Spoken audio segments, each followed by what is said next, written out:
Now we have joining us live from Lagos State. We have Professor Yemi, who is an oil and gas expert. Thank you so much for joining us at this time.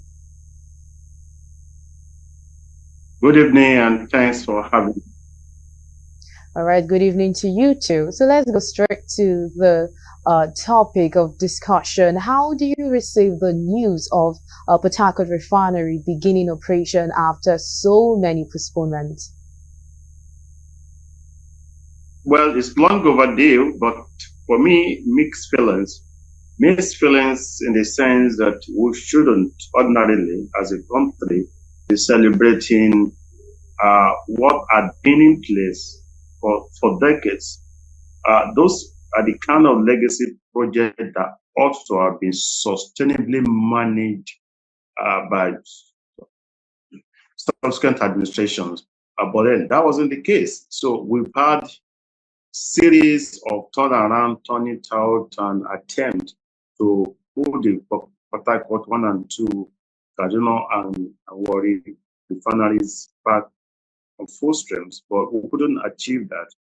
So now that we are celebrating success after repeated failures at rejigging the Port Harcourt refineries, to me, it's not a good news, but it's a positive development, particularly with the disposition of the current administration, which seems to be so determined to right the wrongs in our polity with the kind of approach to policy direction. If we see a dexterous approach to a number of sensitive issues compared to what we've had before, to that extent, is good news to me that a Port Harcourt refinery that has never worked after a series of attempts at turning it around is now beginning to work, though at 60%, at 60,000 capacity, as against the installed capacity of 250,000 barrels per day of crude oil. But then,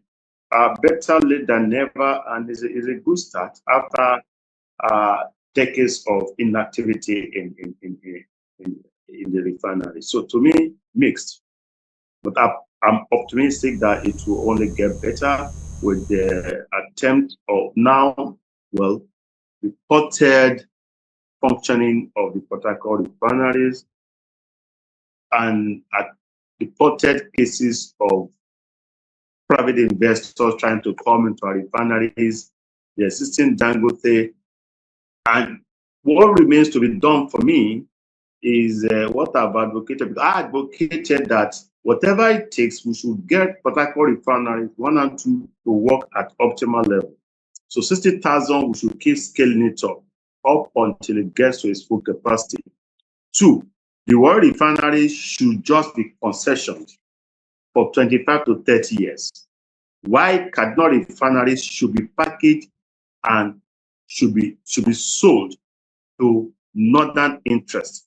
That would technically disaggregate the distribution structure that we have in the country, and the product will be available at every nooks and crannies of the country. And those who are in the habit of trading along the neighboring or the boundaries, in neighboring countries, will now have product to sell in Niger, in Mali, in the Republic of Benin, as against stealing, otherwise called bunkering, diverting what was meant for local consumption, which had been subsidized. So with this trend, I guess we're about to get a track as a country. All right, I believe we still have Mr. Okay. Second question, do you think these will help bring down the price of PMS in the Nigerian markets? That's a natural trend to follow. It's always been a question of demand and supply. Once supply outstrips demand, you're going to see prices going south.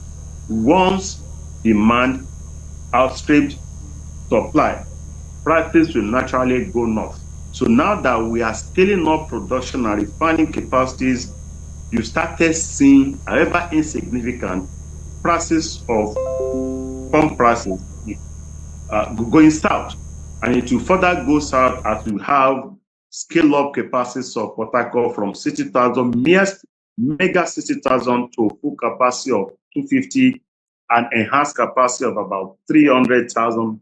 And we see a Dangote, we see a BUA coming on stream, we see the respective modular refineries, we see a concession, as I'm speculating, of Warri refineries coming on stream, and a repackaged Kaduna rejigged to take care of the northern market. You see price of petroleum products going south as a matter of definitive assurance. And it's good news for Nigerians. And that will have a kind of multiplier effect on goods and services in the country. So, and the country's economy will start to be on the rise again. So those are positive signs as to the kind of dexterous approach to management of the economy and energy resources. Of course, we were excited that we're seeing those positive signs, particularly under this current administration, that we never seen compared to others. They've tried, other previous administrations also attempted to reform, refine, turn around Port Harcourt and other refineries. Also, Dangote came full on stream during this administration. Port Harcourt has been successfully turned around during this administration.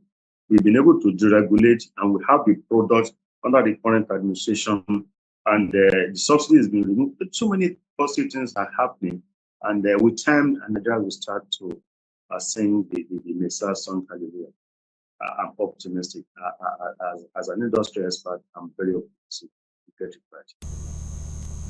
All right, so the NNPCL had previously called for the privatization of the refinery. Do you think this step is in the right direction? It wasn't NNPCL that called for the privatization of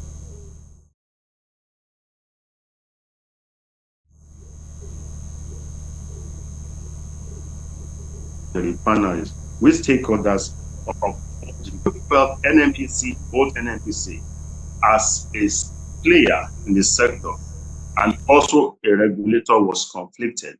We felt we're not going to have a prudent, effective, efficient energy sector manifesting with that kind of a mismatch scenario. We advocated the abrogation of the Petroleum Act of 1959, the coming on board of Petroleum Industry Act that took several decades before we could achieve it. That has been achieved. And part of the gains of Petroleum Industry Act is the unbundling of NNPC. So NNPC now is not NNPCL as a player, strictly a business entity like Saudi Aramco, like Petrobras of Brazil and others. So who are making a lot of money. The kind of resources generated by Saudi Aramco was such, the profit of Saudi Aramco was such that could take care of every institution, universities, polytechnics, and colleges of education in Nigeria, if it were to be here. The profit alone could fund university and tertiary education. That was what we had in the case of Saudi Aramco. That was what was expected of NNPC. So we advocated NNPC should be privatized so that we can have an efficient NNPC that hacks to the national gains. It's against taking so much from the purse of the federal government without giving much. NNPC has not been profitable, but now NNPC will be profitable. So NNPC is not a growing concern. Naturally, it means that the refineries will have to also repackage as growing concerns. That was why we said we should repackage the Port Harcourt 1 and 2 refineries for optimal level. Warri is kind of challenged with good investment. Warri could be turned around. Why Kaduna should be sold to the northern interest, because all the refineries, the Dangote is in Lagos, Port Harcourt 1 and 2 is in the south, Warri is in the south. The one that BUA is doing is also in Port Harcourt. So we needed, or we said we would need a functional, efficient refinery for the northern market so as to take care of the markets in the north, as well as neighboring states like Niger and the rest, where people tend to divert petroleum products for local consumption. With that, that will free up our energy space for efficiency. That's what we advocated. That's what the current tradition has been implementing. And we're just about to start to see the manifestation of those good positive results that will come as a result of those effective, prudent implementation of those positive policies. With time, All we right, get it. Prof. We just have to take those difficult decisions for us to get going as a Thank you. All right, thank you so much for your time. Thank you so much for your input as well. Thanks for having me. Have a good evening. All right, and that was Professor Yemi, an oil and gas expert who joined us live from Lagos.